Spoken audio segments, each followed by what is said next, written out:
morning, everyone. A very warm welcome to all of you at day two. Honestly, it's a pleasure for me to be here with so many distinguished guests and experts from all around the world. And I'm also sure that you had a great day yesterday. So, before starting, I would like you all to introduce our chairs of this session, Professor V.R. Rao, sir, who is Director of Research, Genome Foundation, Hyderabad, ICMR Emeritus Scientist at Ex-Director, Charge, Medical, and also Professor M.S. Mustaq, who is Professor as well as Chairman of Mangalore University. I request both the chairs to have their seat on the dais.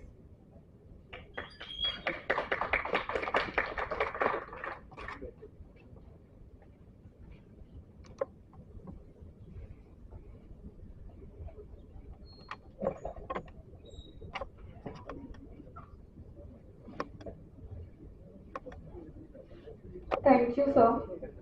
Before we dive into the session, let me give you a brief overview of today's session, that is engineering biology. Let me give you a brief overview of today's session, and which is on engineering biology and genomics. Basically, these both are two interrelated fields that play a significant role in advancing biotechnology, healthcare, agriculture, and environmental science. Apart from this, we will start our session with the presidential talk from Professor Bruce Whitelaw, who is Director of Roslin Institute, University of Edinburgh, United Kingdom. He is a renowned expert in particularly in the field of genetic engineering and gene editing using CRISPR-Cas9. It is a great pleasure, sir, to have you with us, and I'm sure that the delegate and participant will gain knowledge and will learn a lot from your talk. So now I will request Professor Bruce Seidler to come on stage and share his views.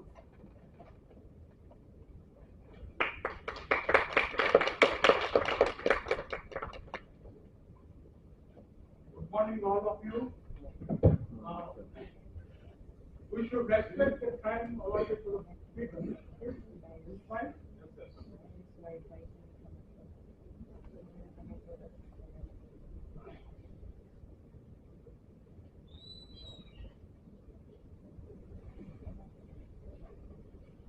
Okay.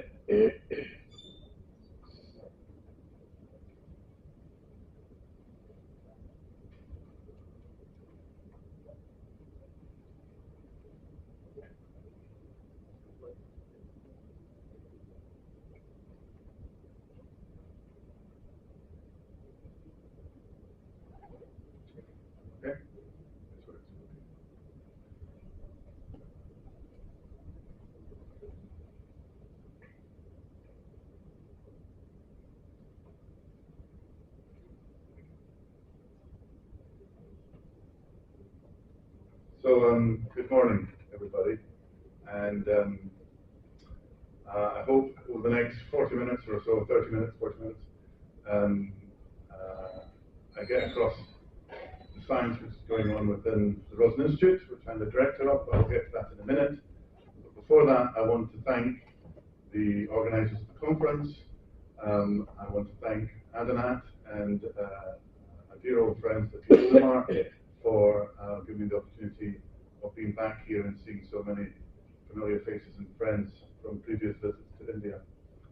This is the first time that I've been to this particular part of India, and I'm learning fast that this is the cradle of education, where it all started a long time ago. Quite remarkable, and thank you for that opportunity. So, first two slides just to set the scene and to tell you who I am. I'm a genetic engineer. I started as a virologist, and I was fascinated by the fact that certain oncoviruses were able to transduce what were then called proto-oncogenes into them and subvert the behavior of those genes to enable the virus to be tumorigenic. This idea that you could capture a gene and move it and use it absolutely fascinated me as an undergraduate and has done since. If I just take you slowly through the slide here, which I capture as engineering, genetic engineering, in relation to what happens in the field of large animals, and that's where my research has been. In the late 80s and the 90s, technologies which had been developed in mice to allow the pronuclear injection of DNA into a fertilized egg, shown in the top image on the right. For those of you who've got extremely good eyesight, you'll see there's a very fine glass pipe and needle here, which was stabbed into one of the pronuclei, and DNA was under pressure, was injected into those pronuclei. This was very robust in those early days. It worked. It was very inefficient. You had no control over how much DNA went in, where it went, and involved an awful lot of retrospective analysis to identify an animal that had been genetically engineered. We then, at Roslin, and the picture on the stage here of Dolly the sheep, we then developed a somatic cell nuclear transfer cloning technology. Colleague Ian Wilmot and Keith Campbell led that. And this allowed us to generate animals from cells grown in culture. Real transformation in large animals. We had embryonic stem cells, the S cells in mice, allowing this for at least a decade before in most universities that worked with mice, but this was the first time in large animals. And this technology is still used today to make genetically engineered in livestock. But it has its challenges and difficulties. One of those difficulties was related to efficiency and the number of animals that were being used. In some experiments, hundreds of eggs were transferred into a single recipient to try and renucleate eggs into a single recipient to generate an animal. So we wanted something more efficient, and we turned to viruses. We turned to complex retroviruses, lentiviruses that have been inactivated in their reproductive cycle, but could be used to deliver a cargo into the genome. And that was remarkably efficient. I remember one experiment where we had introduced the green fluorescent protein into pigs. And the piglets were born. There were 11 piglets on the farm. What happened is you put the boys in a big box, you put the boys into one box and the girls into the other. You clip their ear to put an ID tag onto them, and you give them a shot of iron to bolster them. And the farm staff were there, and I was there in my big white lab coat. In those days, to look at GFP or a headset that looked like you were something out of a space mission. It had blue lights coming out of it and yellow filters. So I had this on, and I looked down into the box, and out of those 11 pigs which were looking up to me, 10 of them had bright green snouts, which was really quite a remarkable moment. Very efficient technology. But we've moved on, and we've moved on tremendously since those days, because we now have tools which are called genome editors. The one that you'll be best known to probably is CRISPR, but there's also TALENs, zinc finger nucleases. There are now base editors and a whole variety of other types of engineered enzymatic systems to allow you to manipulate the genome precisely and incredibly efficiently, and I'll touch on that today. So that's me. I'm fascinated by the ability to manipulate and transfer genes and what we can do with that in biology. But I'm also the director of an institute. The institute is the Roslin Institute. We have 67 principal investigators in the institute. There's about 450 staff all told. We have a hugely vibrant postgraduate community. We have nearly 200 postgrad students at any one time, which is really the lifeblood and the energy of the organization. It focuses mainly on animals, but also we touch, certainly through our numerical and quantitative studies, we touch on plants and crop biology, and we do a little bit of biomed, which I'll touch on in this talk. Primarily, the institute is looking at animal health and food production, And I noticed from the title of this conference, it's all to do with bringing forward pioneering breakthroughs in health. I would argue that producing enough food that is suited for us in an environmentally friendly way is perhaps the single biggest thing we can do for mankind. Without food, we aren't going anywhere. So my talk today has two messages. One, what an organization like an institute can do by combining efforts in one big goal. And secondly, I want you to be absolutely convinced that we're in the era of being able to rewrite the genome in whichever way we want, actually, which is a really powerful tool to have as a biologist, but has huge opportunities. So those are my two messages. And at the end of the talk, if I haven't convinced you of both of those, I've failed. I hope I can. So, title of the talk is Engineering Biology, and as you can see from the prelude I've just done, to me this is all about engineering the genome and the tools and the understanding, which is the big question, the understanding to get us there. It is also seen as one of the priorities within the UK. There are two areas which are catching an awful lot of attention in the UK just now. One is artificial intelligence with the acronym AI, which is challenging at an institute that works with animals, because that could be avian influenza, it could be artificial insemination, but in this context, it's artificial intelligence. And there's a lot of interest there, as I know there is here in India. Engineering biology is the other area, which is a huge hope for within the research and political arenas. As you see in the slide here, it's part of the UK's national vision. Now, there's many parts to engineering biology, and there's many outputs from it, which we will describe in a few minutes what it means to the Roslin. But the goal with engineering biology and the goal of the UK government in pushing it forward as a flagship target is simply different from what we do and most of us do in our daily job. Most of us are driven to discover the next little bit from the bit of science that fascinates us. We apply logic to what we know, and we devise what the next experiment or the next study might be, and in do so we move forward, and we move forward relentlessly, and always will, I hope. Engineering biology captures a little bit more than that. It basically accepts that we have the knowledge.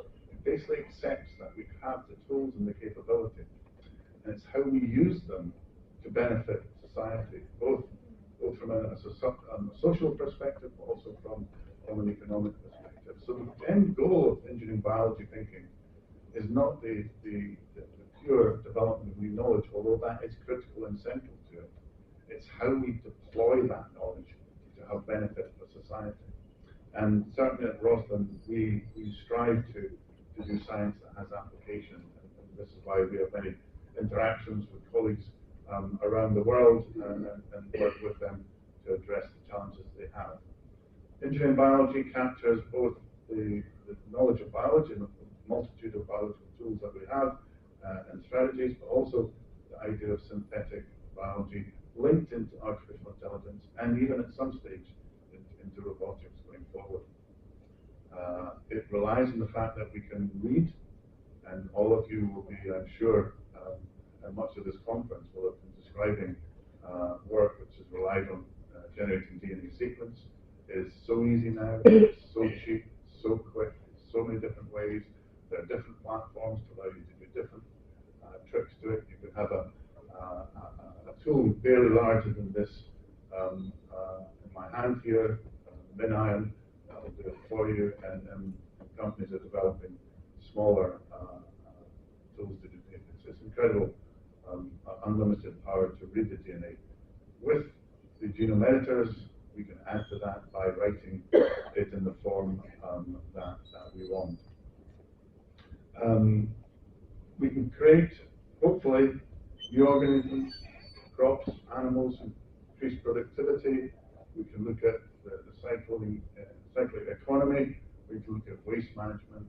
We can look at new energy sources. It's unlimited what we can do with this biology. Our challenge and the challenge of science today is to actually put that into practice. So, Easter Bush, just to give you a little bit of context where I am. Now, there's a big yellow arrow in the middle there. This is the building. My office is at this top end. I look out onto the hills and the evening sunset. It's very pleasant. This is a picture of the building, the side of the building, capturing the sort of image that we have. It's a long building, which I hope many of you have a chance to visit. I know some have, and that's nice. Very nice indeed. We are part in the University of Edinburgh. This is the old core of the University of Edinburgh. This is what you classify as headquarters. This is where our principal resides. We are part of what's called the Royal Dutch School of Veterinary Studies. So it's the animal campus of the medical college that we have. And through colleagues, veterinary colleagues, we've access to pathology, animal surgeons, anaesthetists, and everything, every skill that you would need to be able to go from the bench through to producing animals. The Roslin Institute's mantra is pioneering animal bioscience, and that allows us to cover all areas of animal bioscience. As I said, the majority is to do with farm animals, but we do touch on wildlife and we do touch on some other aspects.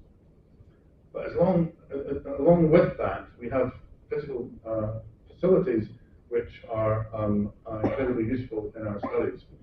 We have next to us in this building here an innovation centre where we have just over 30 tenants, all focused on what we call the 3As, which is animal health, agriculture, and agritech. And we have interactions with those companies. We have what we call LARIF, or the Large Animal Research and Imaging Facilities, down here, where we can do work with all types of large animals and have, in effect, the equivalent of a medical intensive care unit in there, except it's not for care, it's for research. But we have all the capabilities to work with animals under anesthesia for up to 3 days, and that's quite a unique capability. We have what's called the National Avian Research Facility, a building here and a building over here. That allows us to work with poultry, and we are in the process of expanding our agriculture research facility to allow us to, at the minute we work with salmonids, but we're moving to work with tilapia and carp, and we have projects with mussels, oysters, and a variety of crustaceans. Why I'm mentioning this is a little bit of the next slide. This campus, which is a couple of miles outside of Edinburgh, is called Easter Bush Campus, named after a farm that was there some years ago. And because we're doing engineering biology, we're classifying it, calling it engineering biology at Easter Bush. So it's EB squared. There's nothing more powerful than a little catchy headline. And EB squared is catching people's attention. So what do we want to do in EB squared? Well, we want to integrate all our capabilities about reproductive biology and genome engineering with wonderful genetics and the high quality reference information that we have in a variety of populations through working with third parties. We also have an amazing talent pool. It's too small a slide here, but all these individuals are picking up their own an A4 sheet showing their nationality, the country, and if your eyesight's really good, you'll see that there's a few Indian slides in there.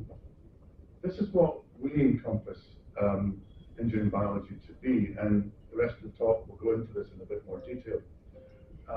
It captures a whole variety of activities, from tools through to technologies, the approach, the conceptual approach, based on sort of genetics and the variety of aspects of genetics that we can apply. I'm going to focus on the 4 sectors in the middle, but just to indicate that we see the output of this being collaboration, interacting with various people, and if it's an opportunity to interact with colleagues here, that would be just fantastic. We want to generate new products and services and the intellectual property that goes with that. Critically, we need to build the skill base for the practitioners who are going to be in this field for the next 20, 30 years. We have everything's built on fundamental research and a variety of community resources which we'll share.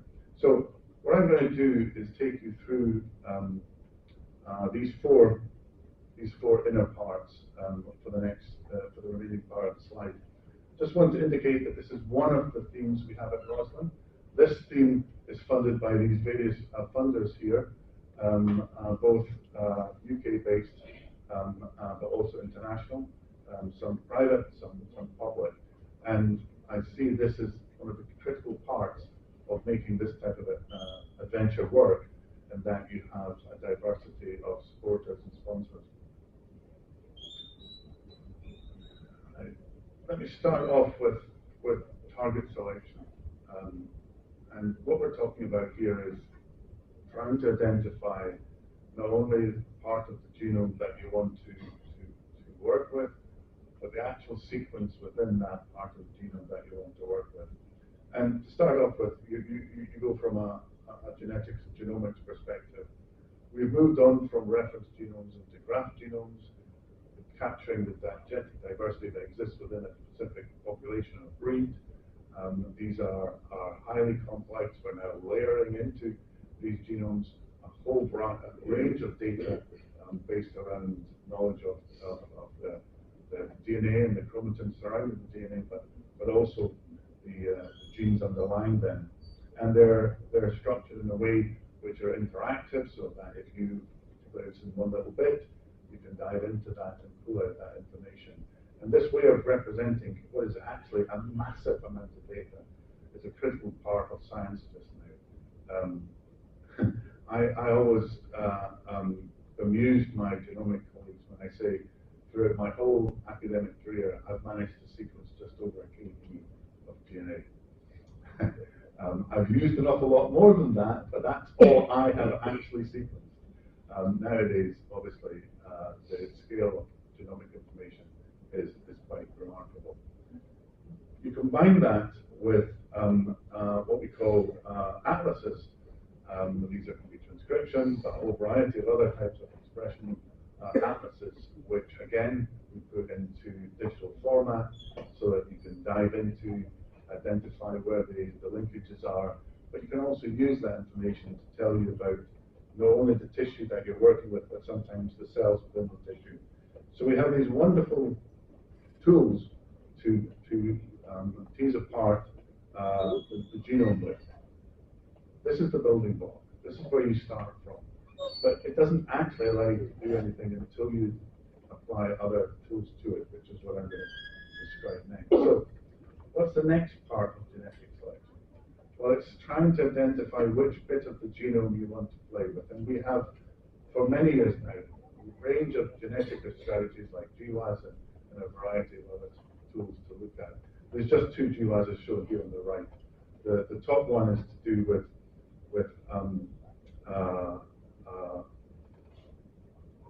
expression in the mammary tissue, lactating mammary tissue, and the lower one is to do with filaria infection in cattle. And from these types of studies, you identify areas by the peaks. You'll be familiar with this type of graph. That will allow you to look into. But remember, this is the genome you're playing with, and with these peaks cover a vast area of the genome, and again, they're helpful in directing in. You then have to apply on top of that ways of trying to dive into where they are. And we have a variety of tools to do that today. We've got CRISPR screens. We have the new, what are called massively parallel reporter assays, NPRAs. If you're not familiar with what an NPRA is and you want to understand the functional bits of the genome, go and read about it. This is a wonderful tool which is starting to prove to be incredibly useful in our screens. And we can go down to the single cell basis for looking at the effect of a QTL. We use all this information into our training sets, We then apply AI models to that, and then we go through the process again to sort of validate, an iterative process to evaluate and validate the locus. So you pull all these screens together. I should say, as I go through this talk, it is encompassing what we do at an institute level, and we're integrating it at an institute level. Each of these studies has their own research team who are passionate about, in this case, ECF, or in this case, expression in the mammary gland. And that activity is what it's built upon. It's the way of integrating it together that I think is incredibly powerful. We can also go the empirical route. We can push it, I shouldn't say this in front of an audience I know who's passionate about genetics. You can push genetics to one side, and you can just ask empirically, what does a gene do? What can it do? And we have a wonderful range of tools that allow us to do this. We can knock out single genes, we can activate single genes, we can inhibit single genes, and we can do that on a genome level, library scale type activity. And from that, you can identify, it's part of the pipeline to help you identify the target of interest. And the example I'll give here, and I'll also describe it later in the talk, is one to do with pigs. In this case, it's African swine fever virus. For those of you who are aware of the pork industry, you'll know that this is one of the largest viral burdens currently, and decimating the pig industry worldwide. Well, not worldwide roughly yet, but certainly within Asia, China, and then most of Asia and large parts of Europe. So we can go in and we can identify, using screens, what a gene might do. You can then line that up with genetic knowledge that you have, and you can then really start to narrow in on what that genetic variation might be. A large deletion of several kb, it might be a small insertion of a few hundred bases. It could be one base. Oops, I lost the screen here. What's happening? It could be one base, actually, but that works. All right, so that's I've lost the control of this. 1 minute, please, while we see if we can. The screen seems to be good.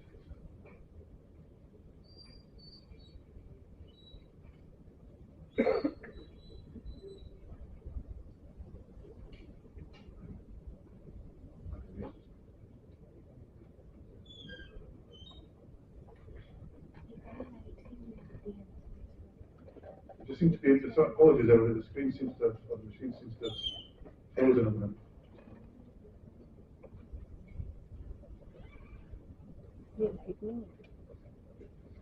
That's fine, no problem. Can I use the pointer, actually? Apologies for that. So, moving on from the first part, we're now moving into what we call transfer models. So it's all very well having all those tools to generate libraries, but what are you going to put cells, what systems are you going to deploy them in? And we have worked with, I remember doing my PhD, I worked with NIH BT3s and HeLa cells. If you ever take the time to work out the volume of HeLa cells that have been produced on the planet since derived from an individual called Helen Lane, you'll realize it would form a planet in its own right. We've done an awful lot of work in these types of cell systems, but they are very limited. They rarely retain much of the functionality of the original tissue they were derived from, and they are, by definition, immortalized, so they have a whole series of changes to the biology within those cells. So we focused a lot on stem cells, both adult but primarily pluripotent stem cells, and we have developed with colleagues a whole range of approaches to generate pluripotent stem cells from different organisms.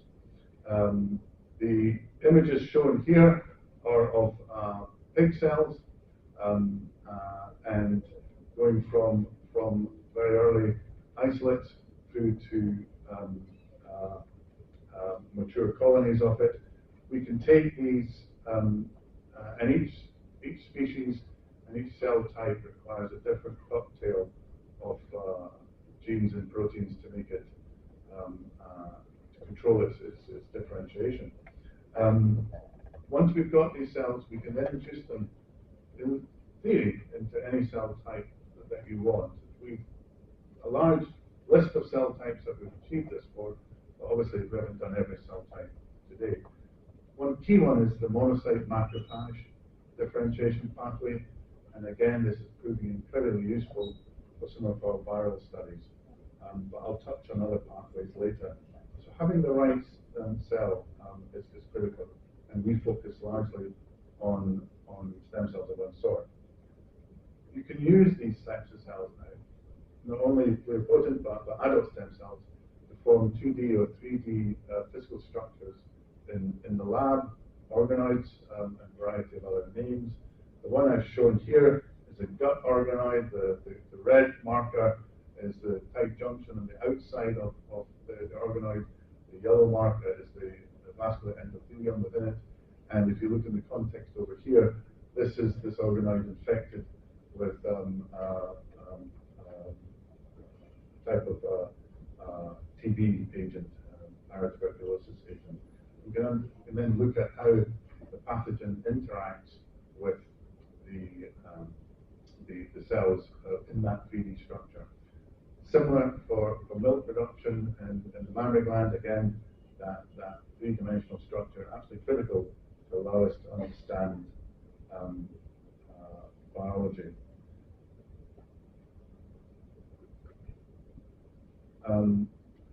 You can combine those tractable models and all the genetics and the tools I described at the start to allow you to then functionally ask questions about very specific genetic variation and allelic variation that exists within an in vitro model system.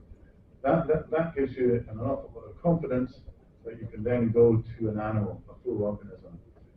And again, to do that, you need a range of tools and a range of capabilities.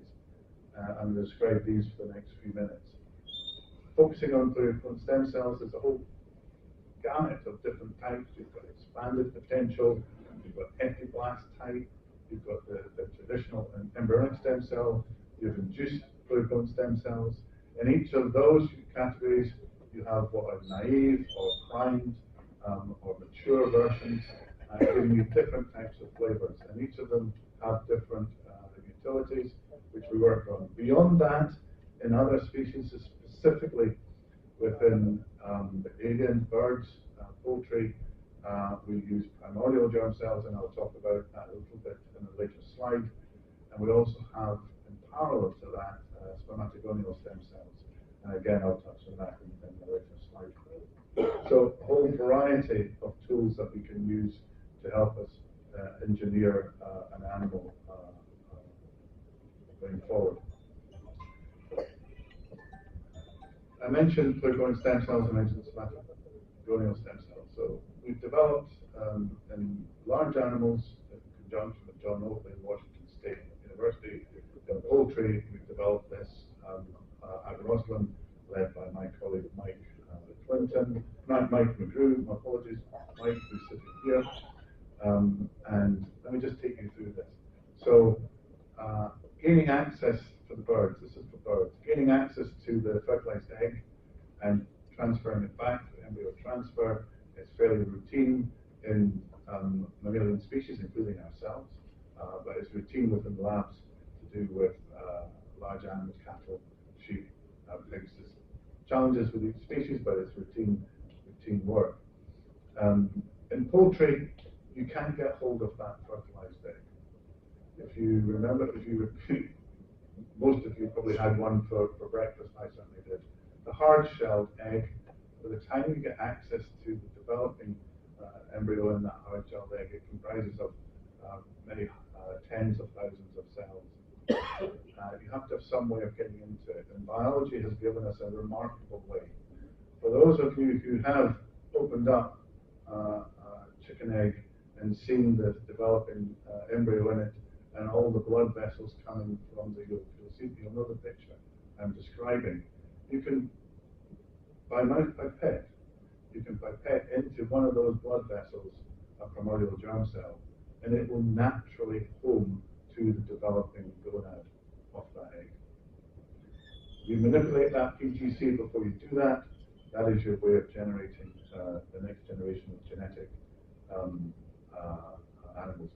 Now, in that context, your PGC is going into the developing gonad, which is already full of PGCs and has to compete against the resident PGCs. So what Mike has developed, which he calls the surrogate host technology, is he depletes the bird of those PGCs, so that when you introduce your engineered PGC, it's the only PGC that is resident in there. The equivalent technology in cattle and chicken and pigs and small ruminants is called surrogate sire technology, developed by John Oatley at Washington State.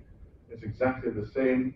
You deplete your gametes in the testes of the animal, and you replace, this time you replace with hematogonal stem cells. So we have these tools that allow us to go into to manipulate the genome. So we've got the genetics, we've got all the screening technology that allows us to identify where the variation is. We have all our in vitro cell-based systems that give us confidence that we understand what genetic variation is doing, and we have the tools to actually generate animals. I just want to give you a few examples of the types of animals that we have generated. So there are two models on this slide. The upper part describes relates to a virus called porcine. These are both pig models. There are reasons why we use pigs a lot. One is the relationship we have with a number of companies within the pork industry, but also from an experimental point of view, they are large mice. They're multi-parrots. They give you lots of piglets, which your ruminants don't do. So from an experimental perspective, they are a more cost-effective way of developing tools. So porcine reproductive respiratory syndrome virus, this was one of our empirical studies. We have, across the world, spent hundreds of millions of pounds and dollars trying to understand the genetics behind birds, and have made great advances to that, and have applied some of those into selection regimes elsewhere. But we've not identified any animals which were resistant to the virus.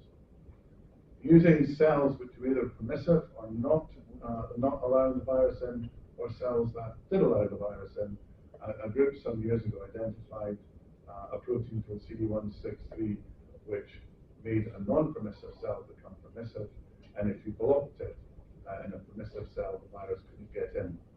So we had that information. CD163 is a sort of modular structure protein with these domains that sit outside the membrane, and we know that domain 5 was where this virus interacted. Domain 5, as shown in the diagram here, is encompassed by one exon. We use the CRISPR technology with guides that flank the exons, and we cut out that exon. The resultant animals are healthy. We seem to have the expected traits attached to them. The slightly smaller CD163 functions as much as we know how it should biochemically. It will interact with hemoglobin and heptoglobin. It resides in the normal part of the macrophage cell, and it's part of the differentiation process of that cell. But it doesn't allow the virus in. Over here is the result from pigs. The genome edited animals are along the bottom here. This will be viral titer, and as you can see, the control animals also come to the virus. So we've used the empirical route to identify a candidate gene. We used cell-based systems to identify which bit of that gene, and then we deployed through the production of these animals. The lower one relates to going the other way. So rather than trying to prevent a virus getting in, we've deliberately engineered these animals to allow a virus in. The virus is called SARS-CoV-2, which many of you will know about. And in this case, we've engineered pigs to carry the human ACE2 protein, which is the receptor for SARS-CoV-2. And as you can see from a lateral flow test, again, many of you are now familiar with these things. These two animals at the end are tested positive and succumb to the virus. So we can engineer robustness into an animal if it's going to go into food chain. But we can also use these tools to engineer animals that help us understand biology going forward. And the last data slide that I have illustrates this, I think, even better. So there are many genetic disorders that as humans suffer from, some of which we have treatments, but the majority of which we do not. So we look for genetic disorders which have no known therapy attached to them, that we have aware of companies which are developing a therapy, and candidate genes. In this case, it's childhood neuronal disease called Batten's disease, unfortunately fatal at a very young age, very distressing for the family, obviously. And we have, but we know that the underlying mutation is in a gene called PPT1, and we have engineered the common mutation, one of the common mutations found in humans, into these animals. And as you can see here, this case is sheep. This is our wild type scan of the brain, and this is our slightly reduced in size PPT1. When you get a little bit closer in, you can start to see understand the morphology changes that happen and the parts of the genome, the parts of the brain which are reduced. We are working with colleagues both in academia and industry, looking at how we can deliver treatments back into those animals to accelerate the clinic from the bench to the clinic. And I'll just show you one set of data here at the bottom here of an enzyme replacement going on here. Here's your control non-edited animal. Here is the PPT1 mutation. You can see the substantial reduction in various parts of the neural lobes here, and this is after enzyme replacement. We're not quite getting back to here, but certainly substantially. And this type of application, again, working with industry, is moving to the clinic. Okay, so I'm just about to wrap up. Just a couple of slides left. My talk today had two messages. One is that if you work together, however we work together, if we work together, then the picture that you're working with can become much, much bigger. I presented the data from about 20 different research groups in these slides, all focused on their own area of interest. However, when you apply that to their colleagues and neighbours, you get a much bigger picture, and that is how we address addressing research at the minute in Rosman. But also, we're in an era, all of those slides had something to do with CRISPR. Either how we use it, how we can use it, and it's just a remarkable tool. We can rewrite the genome, and the question is for us all is to rewrite it in a meaningful and useful way rather than not. So that was my two messages. I hope I got across to you. I just want to finish with this slide here to thank Adanat for the opportunity. I've had the privilege of being at a few Adanat conferences over the years, taking me to different parts of your wonderful nation, and meeting wonderful people, including someone I know who's very dear to most people here. Thank you very much.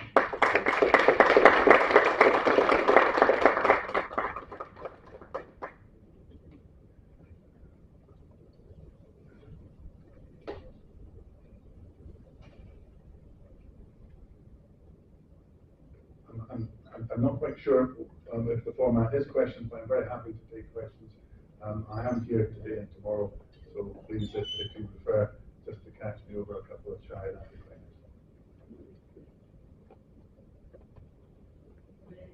great. Yeah.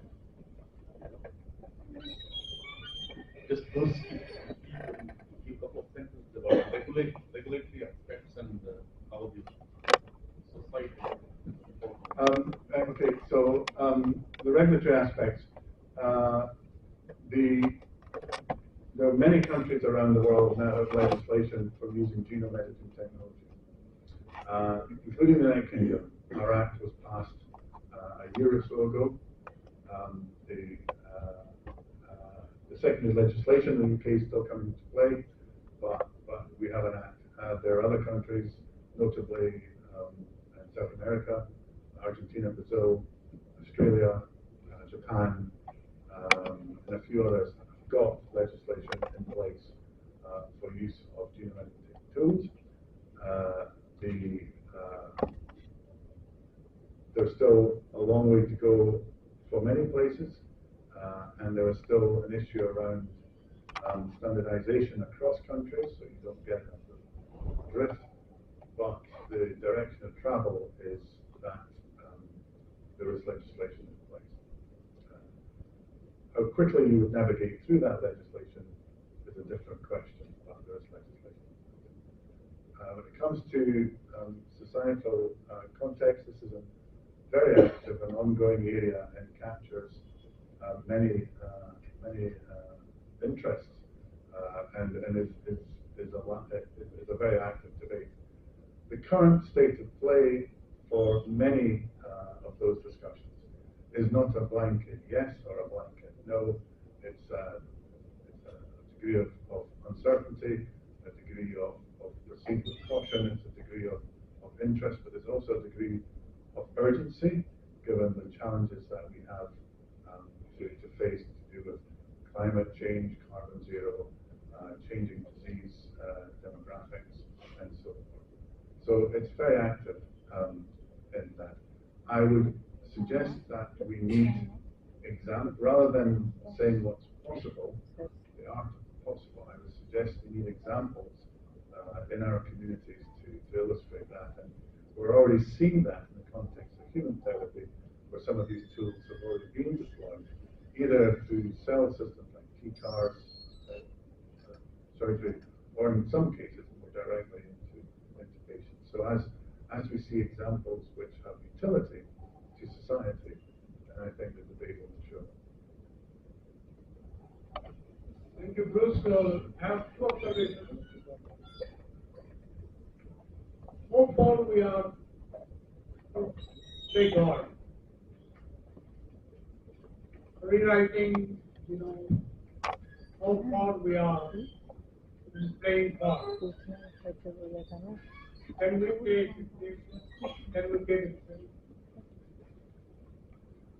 So the variety of ways of answering that, sir. One is we have the tools. We have the tools. We have the capability. Many of you may know, but if you don't know, there are edited children on our planet.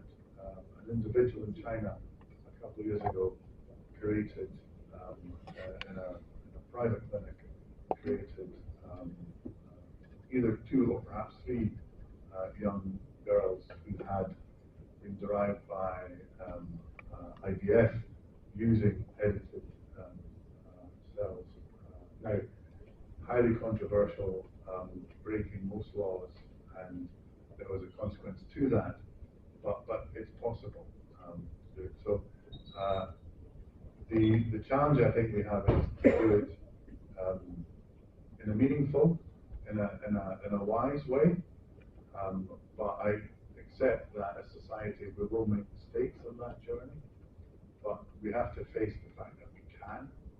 And a previous director at Roslin used the phrase when we're talking about Dolly, which was the genie is out of the bottle. You'll be aware of the story of the rubbing the lamp on the beach and suddenly the genie comes out as he wishes. You can't put the genie back in the bottle. You may wish you'd never rubbed the bottle, but you did. The genie is out of the bottle. We have to face up for it.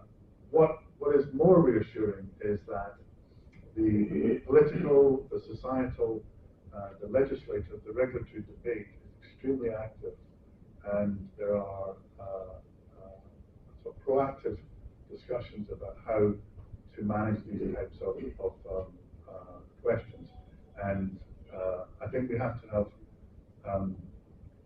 faith in our society to say that we will get this right. I don't think anyone wants to play God, unless you happen to be that civic deity. But I'm an optimist, and I think you have to be a scientist. You have to believe that you're correct in your theories and your experiments.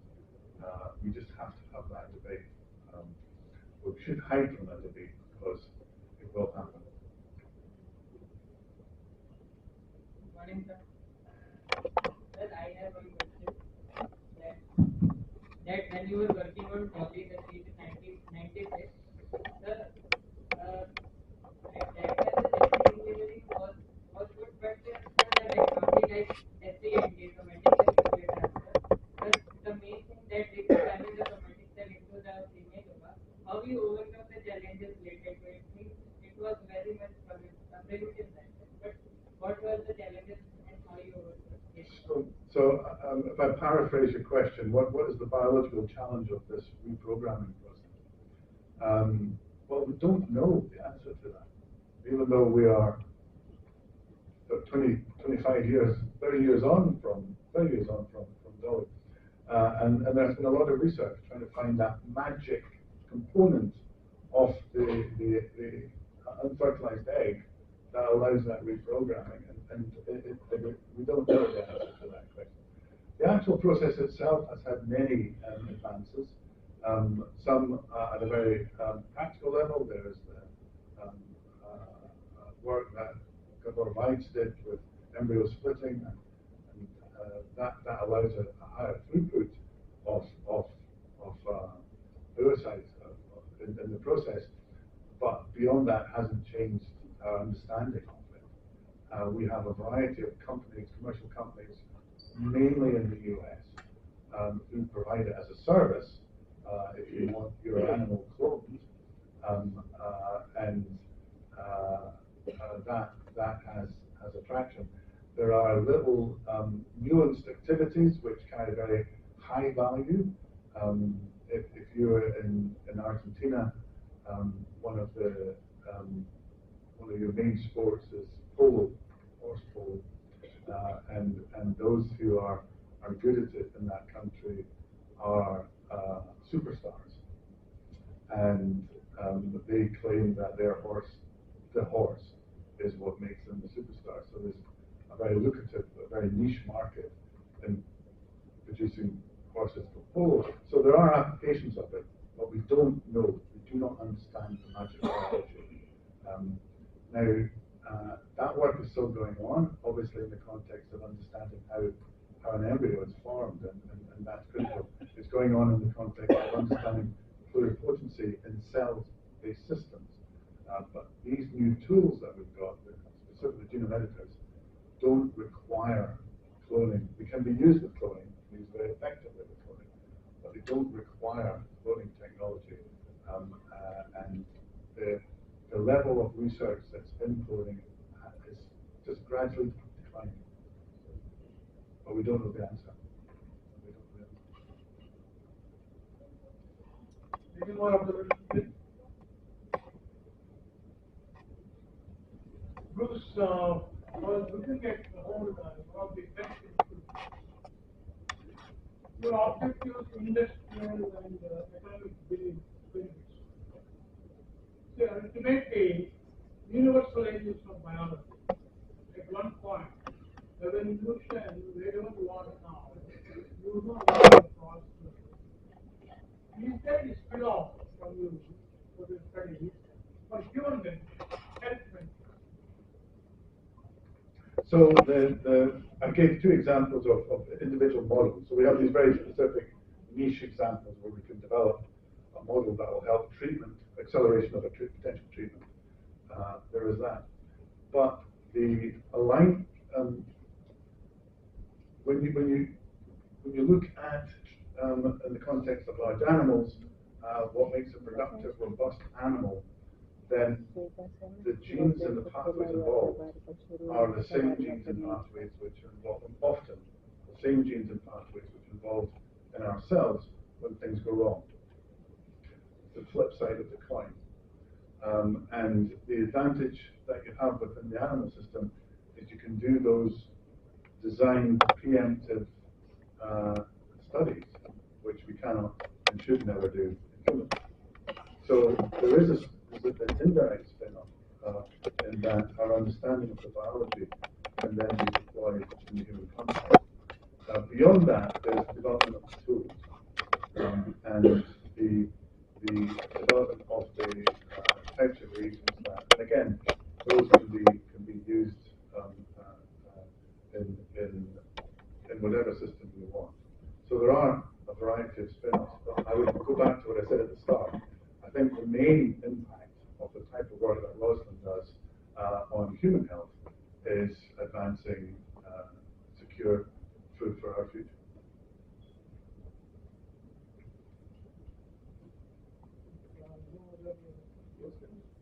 Let us give raise in